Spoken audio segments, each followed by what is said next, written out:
Them. Hi, everyone. This is Miss Casa-Todd from Cardinal Carter, and so excited to get our coding club connected with two awesome gurus from the States. I will let you introduce yourselves, but we have with us Brian Costello and Michael Drezek, and they are just going to go over how to use CoSpaces with us. So I know, Brian, you have to get going, so I'll let you introduce yourself first and show us the really cool things that you're doing first. Okay, so I'm Brian Costello. I teach digital innovation in Southern New Jersey, and I'm a CoSpaces ambassador, which is basically I get a chance to play around with all their cool things and check them out before they send them out to everybody else, and also give them a lot of feedback that people give to me. So, yeah, I'm really excited to share some things on CoSpaces with you guys today. I've been playing around in CoSpaces for about 3 months. My classes took to it pretty quickly and learned how to do some things almost within minutes. So it's not too hard to figure out, and I'm sure you guys will really enjoy it. So I'm going to jump right in, I guess, and show you guys. The first thing I'm going to show you is kind of like the end product. So you guys all see my screen here. The looks like a library. Actually says the library. Does everybody see that?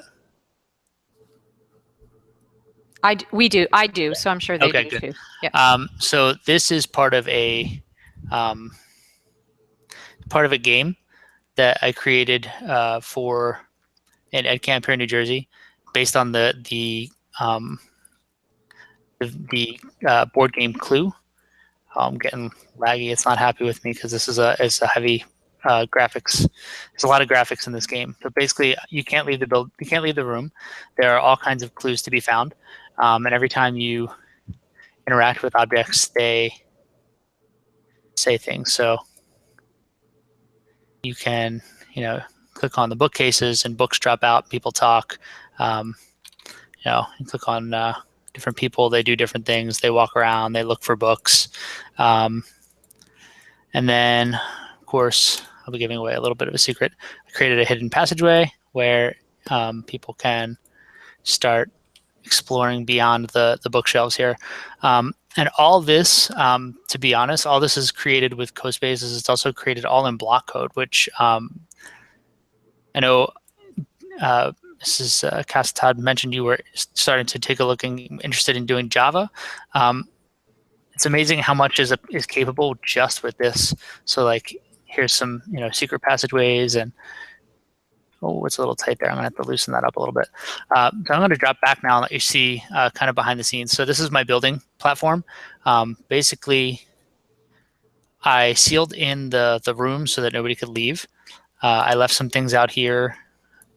This is actually going to have to move a little bit just because it was too tight.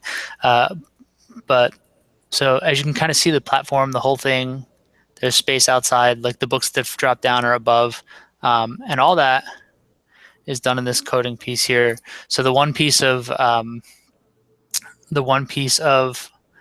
Java I have in here is this collision mode, which actually they've changed the information for, so it's no longer the same because that actually was different. But this is all in block code, lots and lots and lots and lots and lots. The reason I use block code is because this is a major, like a huge thing that I did, and I was trying to put it together relatively quickly. So you can see there's 9 rooms, and it was just easier and quicker for me to do that. But there are some things that I wish I could have used Java for. So it's pretty simple. If you want to add things, I'm going to show you in a different space a couple different things that you can see. So that's not the right one. Sorry. It's something where I'm playing with a different piece of code that I haven't quite gotten right yet. So so you see this is your basic building space. I chose a green background, but you can change that background, environments, things like pretty simply. Pick whatever one you want. I'm going to stick with the green one. And I'm going to show you some basic stuff in Java just because I know that that's something that I wasn't told you're interested in. So you can create characters in the scene using Java. It's probably easier to use it just doing creation, but I'll throw some things in here. So I'm going to start with a variable. Oops. I'm going to create item, scene, item, and there's a whole section of, API where you can find a lot of the pieces. So I'm giving it, that's the predetermined item name. You can see there, LP underscore woman, and a place. We'll start it right in the middle. It's got all those things, and my semicolon. And you can see when I go to press play, it's created my person. So I can, there she is. I'm going to add something else here. Let's add horse, same process.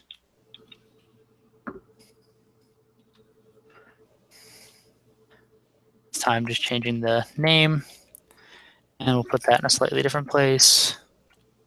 Oops. Notice I'm starting these things at Z is 0, so it's X, Y, Z coordinate. Right? Whoops, what did I do wrong? That's another thing. It will tell you when you did something wrong. Oh, yeah, I'm not sure what I did wrong there. Anyway, we'll try.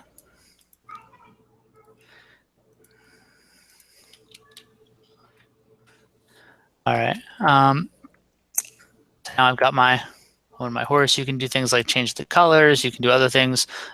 Since I'm running short on time, I'm going to show you. I was going to write all this out at once, but I already kind of set this up so you can show you a couple things that you can do. So I'm going to add in some code that I wrote out ahead of time.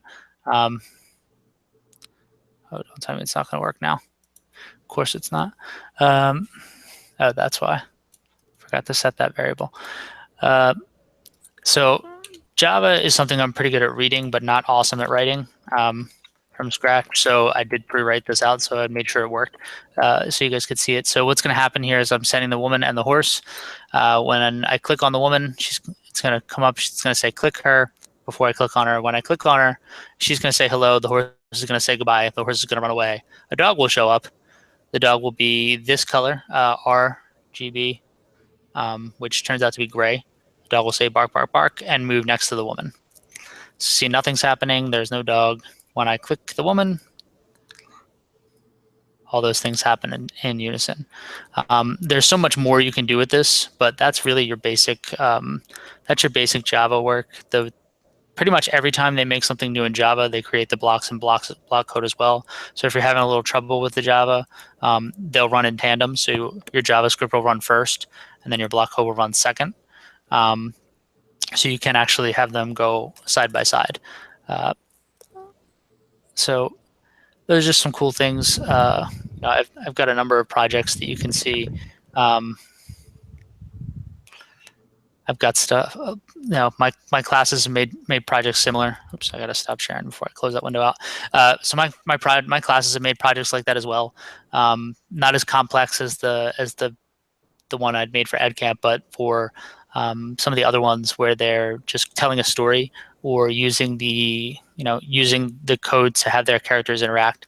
And like I said, with those aspects, my kids were able to get up and running in about 10-15 minutes. They were able to create something. So anybody questions? I'm just going to throw out the questions before I have to run. Okay, that's awesome. Ms. Cho, do you want to unmute and see if anyone has any questions for Brian before he has to leave?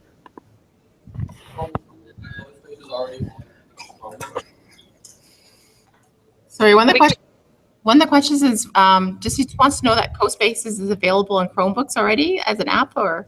It's a web-based platform. So on Chromebook, I use it as a web platform.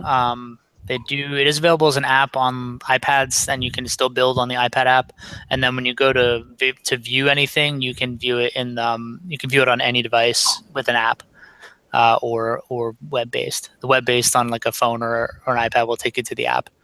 Michael also showed me that I can view it in a virtual reality goggles too, which is what I found kind of really cool. Brian, do you feel comfortable sharing that project with us so we can actually play with it as well? Which one? Your EdCamp one, or is that just for your EdCamp folks right now? They can. go into the game and play the game, I'll put the link to it in the chat bar on the side, and Perfect. then you guys they can play with it. They can't edit that code at all, or that place, because it's not done in the edu version where they can go and make changes to those things. Okay. But I can give them the link to. I'll put that in the. Yeah, I'll put it in there. Any That's other awesome. questions Or while you I'm can- getting that? You can share it with me later too, and I can put it in our Google Classroom for them to have a look at too. Any other questions before Brian has to leave? Those models that you were using, are those kind of in the default library, or do you have to download other libraries to get those? Most of the things that I used, actually, almost everything I used in the game that I'm going to share with you all, and also in the things you saw, are they're part of the regular everyday package. There's only a handful of things in the extras that you would have to, that are like for purchase. Most of the things you need come in the default library, or I use JPEG images and attach them to shapes. So like when I make bookcases, I attach JPEGs to either I keep them just as a JPEG and I upload it that way, or I attach, like in one section, I make cereal boxes. Well, I take the JPEG image and I attach it to a rectangle. I shrink it to size, match it up, and attach it. Other things I make by combining shapes. So like I made coffee tables and those kind of things by combining shapes and then grouping them together. Awesome. Okay. Well, I know you have to run, Brian. It was so cool to actually see your face in real life. Thank you so much for spending some time with us. Thank you, Brian. Absolutely. I'd love to see what you all come up with. For sure. I'm very Thank curious to see. Awesome. And everyone, I'm going to throw you over to, not throw you over to, but I'll get Michael to introduce himself. Michael is going to show us how to sort of create a basic project using Blockly. And then after that, you can ask him any questions, and then you guys can just take it away and get started on your own little projects. So Michael, welcome. Yeah. And Hi. can you tell us a little bit about yourself? Sure. So my name is Michael Drezek. I am a district technology integrator for the Lakeshore Central School District as a teacher on special assignment. I go out and support teachers with different projects that they want to do in the classroom. I discovered CoSpaces not too long ago. And when we first, well, it was a little while ago, earlier this school year. And when we discovered it, the coding feature wasn't even there yet. We could just do basic builds. And as part of Global Maker Day back in October, one of the tasks was for the students to build their dream school. So we had a student build their dream school as a virtual reality space, and they had laid images down on the surface and the environment like sand, and had built different buildings and added text. It wasn't interactive. So when they added the coding piece to it, like Brian just showed with his EdCamp Escape the Room one, it became a lot more interactive. So we have had students code for Romeo and Juliet, scenes in Shakespeare where they have characters and then they use that as an interactive study guide. A lot of dialogue back and forth, moving characters around, things like that. I have not gotten into nearly as in-depth in terms of building and piecing things together and attaching images to objects as Brian has, which is pretty powerful. But we've done some basic creations. We've done it in science class where the kids have had to recreate animal habitats. Which was pretty neat. We did a Holidays Around the World project where the kids had to recreate a holiday tradition in CoSpaces. And we've actually, now that you can attach sound to objects, we've had the students record some audio pieces and attach those audio pieces to objects. So when you click on something, you would actually hear that sound played back, whether it was somebody just talking and giving a message, or even to put some music to a space where you could hear some holiday music playing in the background. So there's a lot of flexibility in terms of what you can do with it. We have not gotten into, I guess, any JavaScript. So everything that I just saw Brian do right there was the first time that I've seen JavaScript in action in CoSpaces. So that's pretty neat. That is awesome. I just want to say I love some of the ideas that you're throwing out there. And coding club friends, I'm just thinking like the possibilities are endless here. If you guys want to, if you learn this and you love it, and we want to, show some teachers what the possibilities are in some of our classes, that would be really neat. Or show some elementary school students. So let's keep that in the back of our minds as Michael shows us how to get started with a project. So thanks, Michael. Yeah, you bet. And for us, it was a neat way to bring coding into English class and science class, where it's really never happened before. So it was just CoSpaces was a nice entry to that. So I guess I'll show you some basics in terms of getting started. And we synced it up with our students' Google accounts. So when they created their accounts in CoSpaces, it was just log in with Google. So I'm not sure if everyone, I'm just going to go ahead, I guess, demo as if you had access to CoSpaces from a blank slate.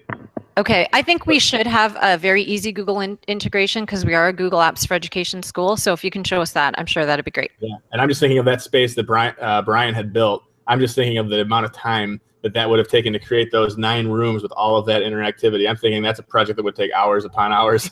Right. So that was pretty amazing. So, but yeah. So as I'm into CoSpaces here, I'm just, oh, sorry. Can you share your screen? That'd be great. Yep, just that stuff.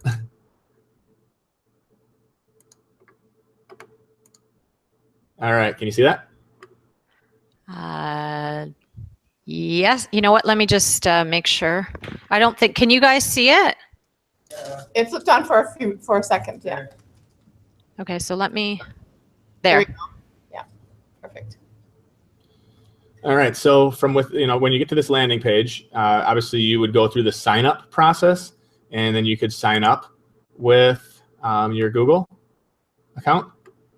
So it took me right into it because I was already logged into Google here. And then one thing you're going to want to do to get the coding features is to click on your account icon, and you'll see right here that it'll say like Membership Pro. You're going to want to unlock the early scripting access. That's the key to unlocking the coding, and it'll be in this window right here within your account. So if you don't see code, as you did in Brian's space, just look under your account. So from here, if you just go to create a space, you start here with pretty much a sandbox environment, and all you have there is a camera, and the camera is going to be the starting location. And if you double click on the camera, you'll have some options.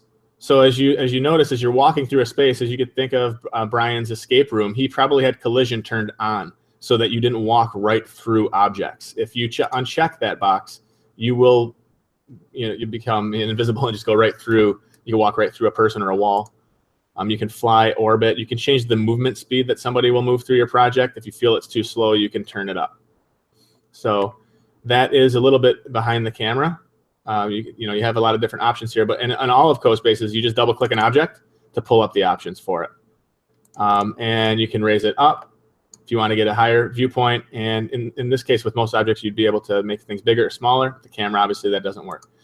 From here, as Brian said, you can change the environment to whatever you'd like. You could put something within, pick this general green environment. And if you see the grid lines and that it bothers you, you can turn off those grid lines with snapping and snap to grid, and it will turn it off. So that could be helpful for placing objects in a really neat way. You can also change to dark, to cloudy, to sunny.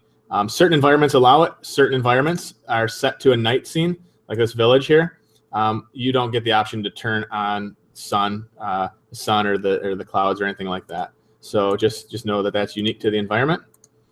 From here, you can, if you'd like to, on a stage image, add a picture that would go on the ground of a space. So I know our student that created their dream school wanted sand to be there. In the environment for sand, I don't know if it was there at the time, but they had put it down so it looked a little more realistic. Just to bring general objects into the space, we're going to go ahead. You can see right here, you have these low poly objects, and you can just scroll through them. You'll see there's a lot to choose from. You've got trees, you've got buildings, you've got materials, and the CoSpaces YouTube channel is very helpful. So I could go ahead and just bring out this. I'll just bring out this house right here and drag it right onto my scene. And you can turn it and spin it. And as I use my mouse here, you can see as I zoom out, I have options to enlarge it. You can even float it in the sky, lift things off the ground as well. So as you double click on an object, this is where you can change the color of it. And you can do some rotating, some elevations, and things like that. And you can just click and drag it and move it anywhere in the space. I'll keep it relatively close to where my camera was positioned. I can also I like to bring in a person here. And I can spin them around and move closer. You just click and drag around. It's really easy to move. And you can, again, you can make them larger, smaller. You can, obviously, with some of the cloud objects, you can put clouds in the sky. As you can see, that was one of the elements in the library. Again, you can double click on it and change. You can even custom color to anything in the spectrum here that you'd like.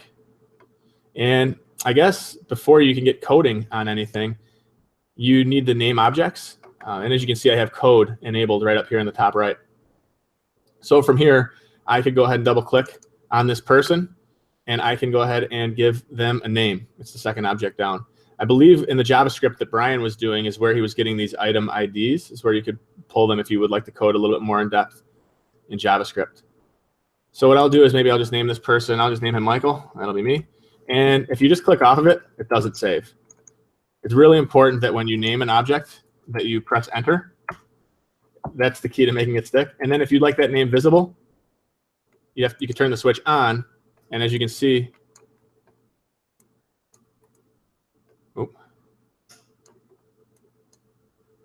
sorry.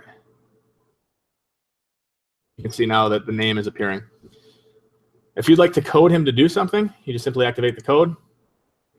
This is your script editor. So there's your JavaScript. You can click over to Blockly, and you'll see now that one of the scene items is Michael because I gave it a name. I can click on him and have it do something. I can hover over him and have it do something. And there's even the feature for collision if you'd like something to happen. And then in here is all of your actions. And there's a lot here. I could have him say something, think something with a speech bubble. I can change his color of his shirt by activating him. I can even have another image appear over his head if you click on it, if it was an image that you uploaded into the scene. And here's that sound asset I was talking about. If you record a voice or an MP3, you can upload it and attach it to them as well. So I guess for now what I'll do is have him just talk a little bit. I will go ahead and just say on activate of Michael. Oh, sorry. Get that out of there. You'll see that that's an option. On activate of Michael, maybe I will have him say,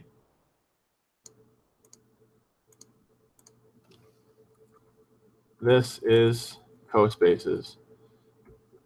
And from here, under the control flow, one of the things, especially if you're having a conversation, you might want to just go ahead and have that pause for a second, and then maybe have him say something else. And maybe I'll have him say, coding with Blockly is easy. And from there, I think you could duplicate that, drag it down. So you could right click on any of these blocks to duplicate. And then maybe, I know in some cases in the Romeo and Juliet example, we wanted the speech to disappear. So it wasn't just hanging there as you move through the space. So what I'd do is take an action and have it say, actually nothing. I would just delete everything out of there, and that'll make the text disappear. And then when I go to play that, so again, you're where the camera is, and when I click and I walk up to Michael in that space and I click on him, this is, and I'm in Chrome right now, and that's why I was trying to do this from a Chromebook. Some of my, the version of Chrome that I'm running, or something's going on with my computer where you're not able to see anything with longer text come through. It's a little glitch right there that I'm trying to work out, but that's just some general coding, as well as I could have had him move to a space by simply adding some transitions. So there's a lot of options in here for what you might do in a transition. So if I were to add another item in here, let's just say that I added in the rocket ship is kind of fun, and it comes in really big. You go ahead and take that down a little bit. So if you click on it, shrink it down. One of the things you could do is, I can't code it yet because it hasn't been named, but if I double click on the rocket and name it, rocket, sorry. And I don't know if you could change the color of the rocket. We could change it to green. There you go. I'll make it red, I guess, for now. And now that is an item on the, you'll see right here. Sorry. I did not press enter. It gets me every time. Enter. There we go. Now the rocket is one of my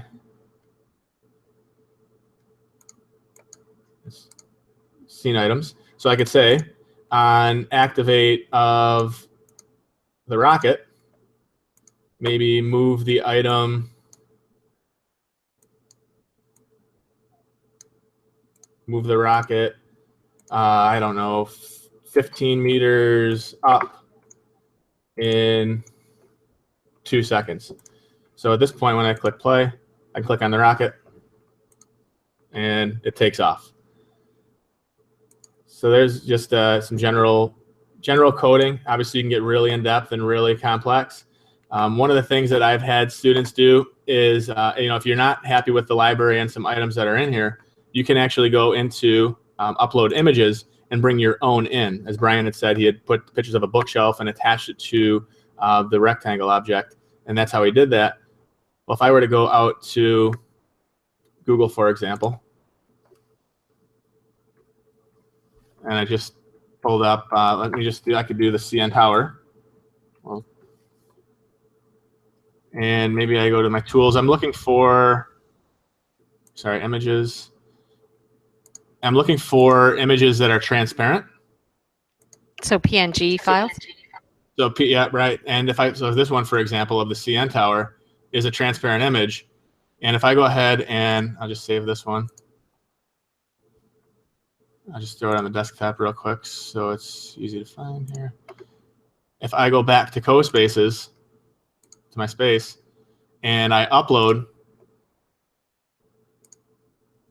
that CN Tower image that was transparent, and I bring this onto the space, and again, I just click the code to make that go away. It's flat, so it doesn't look the greatest, but at least it doesn't have that background, that white background around it. So that was one thing that you could, and one way you could bring in images of your own into a space as well.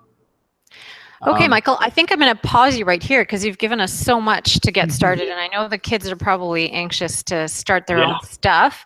Do you guys have any questions about the Blockly aspect of it or anything that Michael has shown you? Yeah, just one. Is there any way to do this in 2D as opposed to 3D? Right now, everything is in 3D. So right now, I'm in the editor. It will always look like this. And if I can interject, the reason for that is, remember I said before that you could see this in a virtual reality, like using the VR goggles. That's right. Because this is sort of the coding meets virtual reality, which is why everything's in 3D. Mm-hmm. Yeah. There's so much. Really, I mean, our students just they were coding things. I'm like, well, how did you just make that turn so many different colors really quickly? They put the repeat loop. They did the random color, and they were just having a blast with it. They just dug in and just played, and we're coming up with some really neat stuff pretty quickly. Awesome. And then when they save it, Michael, does it just save to their own, like their home screen like you had? Yeah, so this is just called Space. So essentially it's auto-saving as I'm working. So if I could share right now if I want to, and then this would be the link that I would give people. Oh, cool. Okay. That simple. It's just a quick CoSpaces link. So if you had that on a mobile device and you clicked into that link and you had the app on your phone, it would redirect you right into VR mode.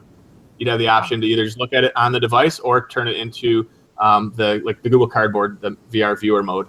Okay. Well, we just got a whole bunch of VR viewers, so that's very cool. Any other questions? Sorry, Michael, I have a question.